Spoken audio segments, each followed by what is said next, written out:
সকাল সকাল এত সুন্দর ফুল দেখলে মনটা যেন ভালো হয়ে যায়, তাই না বন্ধুরা? হ্যাঁ, আজকের দিনটি হচ্ছে ষষ্ঠী।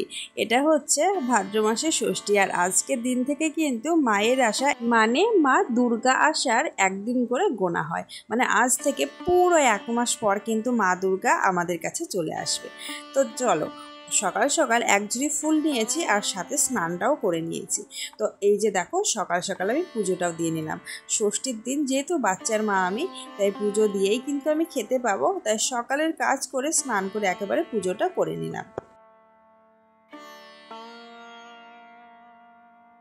পুজো করে চলে এলাম রান্নাঘরে। খুব তাড়াহুড়ো করে এসেছি, দেখতেই পাচ্ছ আমি কিন্তু মাথার চুলটাকে এখনো পর্যন্ত টাওয়াল দিয়ে বেঁধে রেখেছি। হ্যাঁ, এখন এই 8:30 মতো বাজে ঘড়ির কাঁটায়। তো ভাবছি আগে আমি রান্নাটা বসিয়ে দেবো। রান্না বলতে গেলে সোনা মামার জন্য দুধটা আগে গরম করতে বসিয়ে দেবো, তারপরে দুপুরের যে রান্নাগুলো রয়েছে সেই রান্নার ব্যবস্থা হবে। তো আজকে যেহেতু ষষ্ঠী, আমাদের বাড়ির নিয়মে রয়েছে বাচ্চার মায়েরা কিন্তু লক্ষ্মী খায় না। তো সেই মতো আমি আজকে ভাত খাবো না, তো আটা ময়দা এরকম খাবার খেতে পাবো। তো যাই হোক, তো সকালে রান্না করব ভাবছি। এই যে দেখো, লম্বা লম্বা ঝিঙে নিয়েছি, ঝিঙে পোস্ত করব। আর পেঁপে, মিষ্টি কুমড়ো আর তার সাথে ঝিঙে দেবো। আর ভাবছি সোনা মামাকে ডিম দেবো আজকে। ওই সবজি দিয়ে অ্যাড করে সোনা মামার জন্য ডিম রান্না করব। তো ওদেরটা আলাদা থাকবে আর কি। আমি তো ওই খাবার খাবো না, তো ওরা খাবে। আর এই যে দেখো, সমস্ত সবজি কেটে নিয়েছি। ঝিঙেগুলো ভীষণ সুন্দর, একদম টাটকা লম্বা লম্বা ঝিঙে। তো এদিকে সমস্ত সবজি কেটে দেখো ধুয়ে নিয়েছি। আর এই বড় বড় ঝিঙে দেখে আমার বড়বাবুর ইচ্ছে হয়েছে ঝিঙে পোস্ত খেতে। তাই ভাবলাম ঝিঙে পোস্ত রান্না করি আজকে। আর এই কড়াইটাতে না কালকে রাত্রিতে লুচি ভেজেছিলাম, তো তেলটা ঢেলে রেখে কড়াইটা ধুইনি, ঢেকে রেখেছিলাম। তো ভাবছি ওই কড়াইয়ে আজকে রান্না করে নিই, কারণ কড়াইটা খুব একটা বেশি খারাপ হয়নি।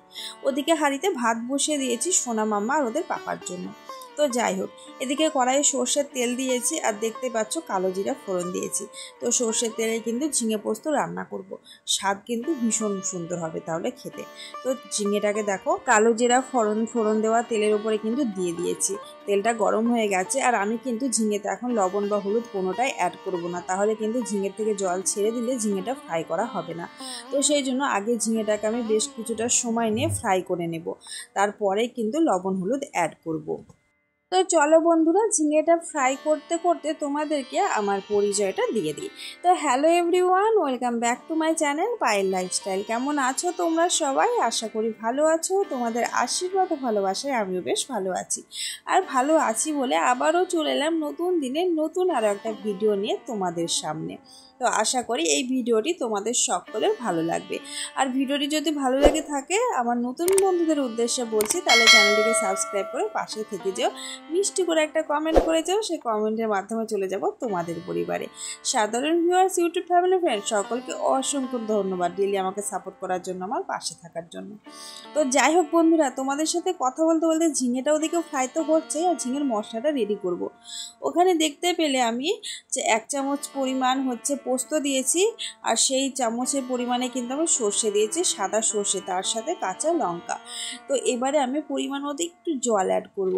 জলটা অ্যাড করে এই মশলাটাকে কিন্তু আমি খুব সুন্দরভাবে একটা মিহি পেস্ট করে নেব। ঝিঙে পোস্তর জন্য কিন্তু এই মশলাটাই হচ্ছে সব থেকে আসল মশলা। আর এই মশলাটা রেডি হলেই কিন্তু ঝিঙে পোস্ত রান্না কমপ্লিট, কেননা খুব বেশি সময় লাগে না ঝিঙে পোস্ততে। তো যাই হোক, মশলাটা দেখো রেডি করে নিয়ে চলে এলাম। তো এখানে কিন্তু হচ্ছে পোস্তের দানাগুলো না খুব ভালোভাবে মিশিয়ে নিই, কারণ আগের থেকে ভিজিয়ে রাখা দরকার ছিল। তো আমার না ভিজিয়ে রাখা হয়নি আর কি, একটু তাড়ার মধ্যে রয়েছে, দেখতেই পাচ্ছ। তো এদিকে দেখো বন্ধুরা, ঝিঙেটা কিন্তু বেশ একটু লাল লালভাবে ফ্রাই হয়ে এসেছে। তো এইবারে আমি ভাবছি ঝিঙের মধ্যে লবণ হলুদ এক এক করে অ্যাড করব।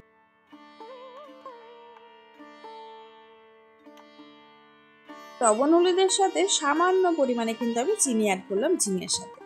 যে কোনো রেসিপিতে চিনি অ্যাড করলে কিন্তু স্বাদটা বেশ ব্যালেন্স থাকে, খেতেও ভালো লাগে। তো এই লবণ হলুদ অ্যাড করার সাথে সাথে দেখো ঝিঙের থেকে অনেকটা পরিমাণে কিন্তু জল ছেড়ে দিয়েছে। আর আমি কিন্তু ঝিঙেতে এখন 1 ফোঁটাও জল অ্যাড করব না। তো এই ঝিঙেটাকে একটু নেড়ে চেড়ে নিয়ে আবারও ঢাকা দিয়ে দেবো। ঢাকা দিয়ে 5 মিনিট পর খুলে দেখবো অনেক পরিমাণে জল ছেড়েছে, সেটা তোমরা দেখতেই পাবে।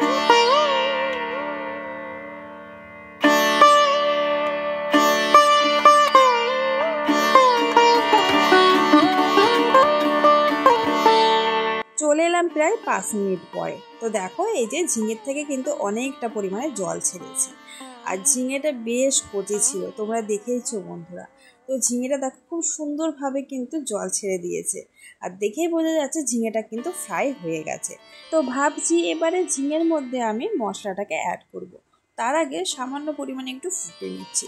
তো মশলা অ্যাড করার পরেই কিন্তু আমি ঝিঙেতে জল অ্যাড করব। তো এই যে দেখো পোস্ত, সর্ষে, লঙ্কা বাটা মশলা, এটাই আমি উপর থেকে অ্যাড করে দিলাম। তো এবারে নেড়ে চেড়ে নিচ্ছি, আর নাড়ার সাথে সাথেই দেখো রেসিপির কালারটাও ভীষণ সুন্দর, আর দেখতেও কিন্তু অসম্ভব সুন্দর লাগছে।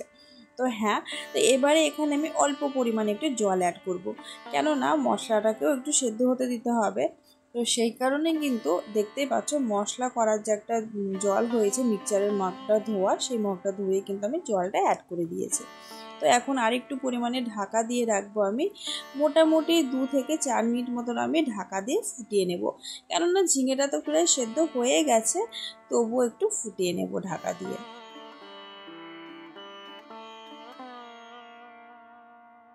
চলে এলাম প্রায় 4 থেকে 5 মিনিট পরে। দেখো বন্ধুরা ঝিঙেটা খুব সুন্দরভাবে কিন্তু ফুটছে।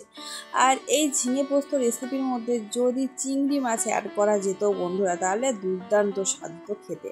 কিন্তু ওই যে আজকে ষষ্ঠী রয়েছে, নিরামিষ খাওয়া দাওয়া, তো এই ঝিঙে পোস্ত রেসিপিটা কিন্তু আমিও খাবো, সেই কারণে নিরামিষ রান্না বান্না হচ্ছে, মাছ অ্যাড করিনি। তো যাই হোক, ঝিঙেটা প্রায় রান্না হয়ে এসেছে। তো ঢাকা খোলা রেখে এভাবে আরও কিছুটা সময় আমি ঝিঙেটাকে ফুটিয়ে নেব। আর দেখতে দেখো কতটা সুন্দর লাগছে বন্ধুরা।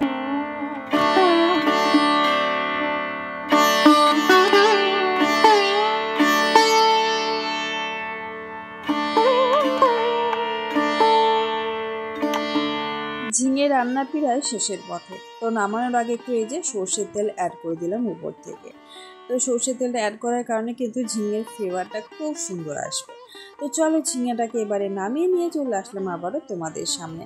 তো এই যে দেখো ঝিঙে পোস্তটাকে নামিয়ে নিয়েছি, উপর থেকে দুটো কাঁচা লঙ্কা চিড়ে দিয়েছে আর কি দেখানোর জন্য।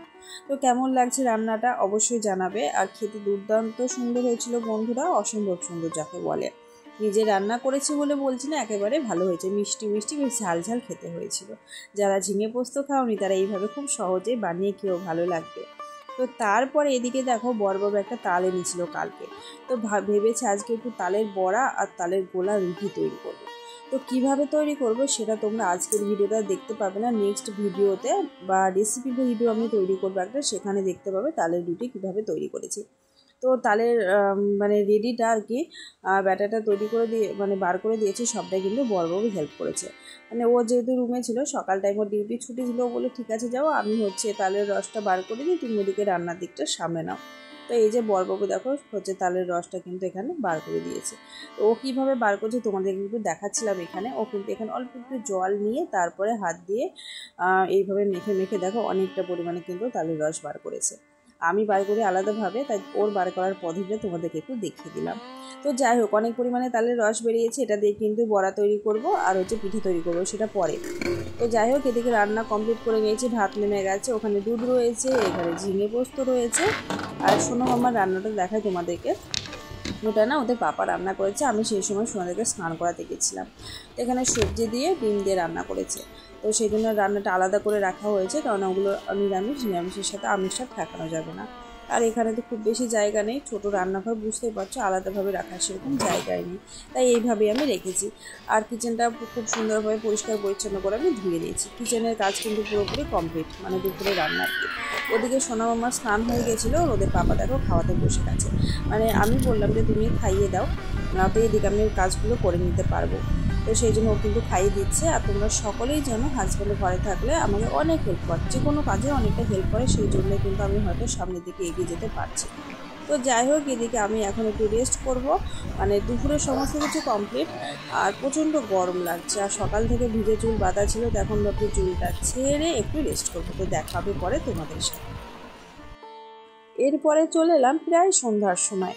এখানে একটা কাণ্ড দেখায় তোমাদেরকে। আমরা তো এলভি ভিডিও দেখি, ফোন দেখি, সব কিছু করি, আজকাল দেখো টিকটকে কিন্তু ফোন দেখছে। তো দেওয়ালে দেখছি টিকটিকিটা এইভাবে ফোনটার দিকে তাকিয়েই রয়েছে। মানে আমার হাজব্যান্ডের ফোনে তো আমার এলভিটা চালিয়ে রেখেছিলাম, আর চার্জেও দেওয়া রয়েছে, ফোনটা দেখতেই পাচ্ছ। তারপরে হঠাৎ করে দেখি টিকটিকিটা ওখানে এসে ফোনের দিকে একভাবে তাকিয়ে রয়েছে।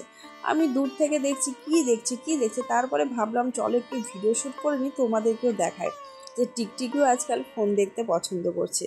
তো আমরা মানুষরা আজকাল এতটা পরিমাণে ফোনের উপরে নেশা হয়ে গেছে আর কি মানুষদের, মানে যে কোনো কাজে শুতে ঘুমোতে সব কিছু করতে গেলে কিন্তু ফোনটা আগে দরকার হয়।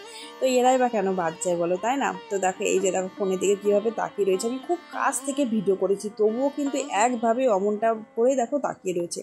তো সবশেষে না আমি ফোনটা একেবারে কাছে নিয়ে গেছিলাম, তখন একটু ভয় পেয়ে গেছে। তারপরে দেখো ওই যে দেখো উপরে উঠে চলে গেল। তো এরপরে আমি আর কোনো ভিডিও শ্যুট করিনি। তো আজকের মতো এখানে ভিডিওটা শেষ করলাম। কেমন লাগলো অবশ্যই জানিও বন্ধুরা, দেখাবে নতুন ভিডিওর সাথে।